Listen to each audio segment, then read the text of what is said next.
عمرك سألت نفسك الحلويات الصور اللي هي بتبقى مززة قوي دي عشان تبقى مززة كده بتتعمل ازاي؟ المانجو هيقول لك. مقارنة مززة بين دملة توفي وتوفيكس توفي. اكسكيوز مي بقى اللايك والاكسبلور انت عشان تدعم اخوك وحبيبك المانجو. تعالى نبدا. دملة ب 30 بولمن، توفيكس ب 5 بولمن. نبدا بدملة، كاتب لك بقى من هنا ان جواها بودرة سحرية مخليها مززة جدا. النبي مش شكلكم فرافير. دي مثلا بطعم الاناناس. يخرب بيت عنفك، انا وداني احمرت. البودره طلعت سحريه بجد، صور قوي. طعم الاناناس حلو. شويه ميه.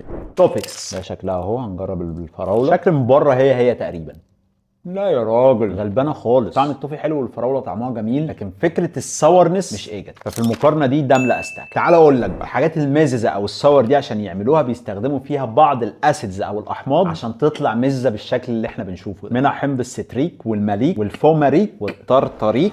يسلك. واكتر واحد فيهم بيستخدموه هو حمض الستريك، وهو اللي بيدينا احساس المزازه. الله عليك يا مانجو في المعلومات العامه.